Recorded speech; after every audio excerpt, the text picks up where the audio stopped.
Cinema വിശേഷങ്ങൾക്കും ഗോസിപ്പുകൾക്കും ദാസനും വിജയനും. ഈ channel ഇപ്പോൾ തന്നെ സബ്സ്ക്രൈബ് ചെയ്യുക. അങ്ങനെ മലയാള സിനിമാ പ്രേക്ഷകർ കാത്തിരുന്ന ആ കൂട്ടുകെട്ട് സംഭവിക്കാൻ പോകുന്നു. മലയാള സിനിമയുടെ മെഗാസ്റ്റാർ മമ്മൂട്ടിയും മകൻ യൂത്ത് ഐക്കൺ ദുൽഖർ സൽമാനും ഒന്നിക്കുന്നു. ഇന്ത്യൻ സിനിമയിൽ തന്നെ അച്ഛൻ മകൻ കൂട്ടുകെട്ടിൽ പിറന്ന സിനിമകൾ വളരെ ചുരുക്കമായിരിക്കും. ഒപ്പം ഇരുവരും ഇൻഡസ്ട്രിയിൽ നായകന്മാരായി നിൽക്കുന്നവരും കൂടിയാകുമ്പോൾ ഒരുമിച്ചൊരു ചിത്രത്തിൽ അഭിനയിപ്പിക്കുക എന്നത് വളരെ ശ്രമകരമാണ്. മമ്മൂട്ടിയെയും ദുൽഖറിനെയും സംബന്ധിച്ചിടത്തോളം ഇരുവരും നേരത്തെ ഒന്നിക്കുമെന്ന് വാർത്തകൾ ഉണ്ടായിരുന്നു. എന്നാൽ മികച്ച തിരക്കഥ ഒത്തുവരാത്തതിനാലാണ് ഈ കൂട്ടുകെട്ട് വൈകിയത്. അടുത്തിടയിൽ ഒരു അഭിമുഖത്തിൽ അങ്ങനൊരു ചിത്രം ഞങ്ങൾ രണ്ടുപേരും ആഗ്രഹിക്കുന്നുണ്ടെന്നും പറ്റിയ തിരക്കഥയ്ക്കായി കാത്തിരിക്കുകയാണെന്നും ദുൽഖർ പറഞ്ഞിരുന്നു.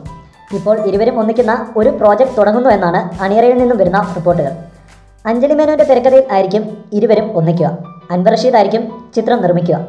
ചിത്രത്തിൻ്റെ സംവിധാനം അൻവർ റഷീദോ അമൽ നീരദോ ഏറ്റെടുക്കുമെന്നും വാർത്തകൾ ഉണ്ട്. എന്നാൽ ഇതിനെക്കുറിച്ചുള്ള ഔദ്യോഗിക റിപ്പോർട്ടുകൾ പുറത്തു വരാനിരിക്കുന്നതേ ഉള്ളൂ. മമ്മൂട്ടിയും ദുൽഖറും ആദ്യമായി ഒന്നിക്കുമ്പോൾ ഇരുവരുടെയും ആരാധകരും ചിത്രം ഒരു ആഘോഷമാക്കും എന്നതിൽ സംശയമില്ല. ഒപ്പം മലയാള സിനിമയിലെ മികച്ച ടീമുകളിൽ ഒന്ന് അണിയറയിൽ പ്രവർത്തിക്കുമ്പോൾ ഒരുപക്ഷെ മലയാളത്തിലെ പല ബോക്സ് ഓഫീസ് റെക്കോർഡുകളും കടപുഴകിയേക്കാം. കൂടുതൽ സിനിമാ വിശേഷങ്ങൾക്കും ഗോസിപ്പുകൾക്കും ദാസനും വിജയനും. ഈ ചാനൽ ഇപ്പോൾ തന്നെ സബ്സ്ക്രൈബ് ചെയ്യുക. വീഡിയോ ഇഷ്ടപ്പെട്ടെങ്കിൽ like, share, comment. Thank you.